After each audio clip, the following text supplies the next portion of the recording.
పంతులు గారు కొంచెం మా అమ్మగారికి సార్ గారికి పెళ్లి చేయాలండి. మీ అమ్మగారికి ఎన్నో పెళ్ళయ్యా?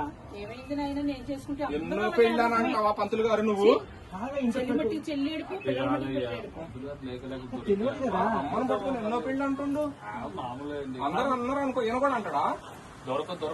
అమ్మ ఏం పూజారి మీరా కాదా? నేనే అమ్మా. ఎందుకు కాళ్ళ దండం మాట్లాడుతున్నారు? పెట్టండి, అందరూ కాళ్ళ దండం పెట్టండి.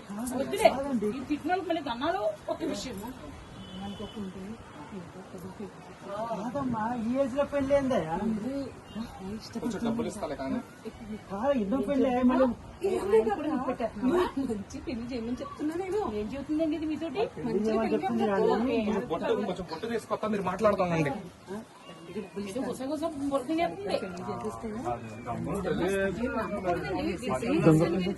దొంగ పెళ్లి అయితే కాదు కానీ పెద్ద పెద్ద ఏజ్ లో అవసరం అంటారా? ఇవన్నీ అవసరం మంచికి డబ్బులు ఇచ్చి పెళ్లి చేయమని చెప్తున్నా, మంచిగా చేయమని. నువ్వు భయపడొద్దు. అమ్మో నీ పద్ధతి నాకు తెలుసు. అమ్మో పెళ్లి చేయడానికి వచ్చాను. ఓకే ఎందుకు? అయ్యో ఇక్కడ పంతులు గారు బొట్టు కూడా లేదండి. అదిగో నీ ఉందండి. కాదండి, ఇప్పుడు వందే పంతులు గారు అవన్నీ మాట్లాడకండి ప్లీజ్, దయచేసి తొందరగా కానివ్వండి. 2 మంత్రాలు చదువు నీ నోటితో సాలి మొక్క కానివ్వండి పంతులు గారు, రండి రండి. ఆలుముట్టల్లాగా అలా అలా అలా చేసేసి నాకైతే ప్రాబ్లం కాదు కదా.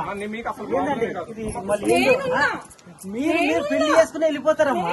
నాకయ్యేది ప్రాబ్లం కదా, గుడికల్లి ఉంటా కదా. కూర్చోండి, ఇద్దరు కూర్చోండి. ఈ పెళ్లి మంచిగా జరగాలని బాబుని అని మళ్ళీ మళ్ళీ అడుగుతున్నాను. మొత్తానికి మా అక్క పెళ్లి.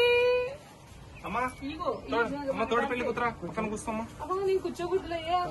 మా అక్క పెళ్లికి నేను నిలబడే ఉంటాను అనుకున్నాను. అలా అలా బావగారు మా అక్కగారిని పోలీసు బావగారు వచ్చేసారు. గొడవలు వచ్చిన ఫ్యామిలీకి మా ఆయనకి అంతే కదా, అంతే కదా. ఓకే ఇంకెవరైనా చుట్టాలు పుట్టాలని పిలుద్దాం అక్కడమ్మా. వద్దమ్మా, పవనంలో తెగించు. పెళ్లినాడు అనుకుంటే మళ్ళీ అందరినీ అంటే దొంగ పెళ్లి అంటే అందుకు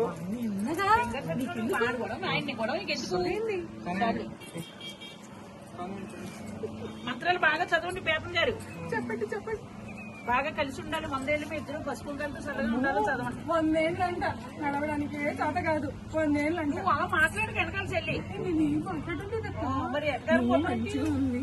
బావగారితో మంచిగా పెళ్లి చేసుకుంటున్నామని నేను అంటూ ఉన్నా. అంతే అంతే కదా.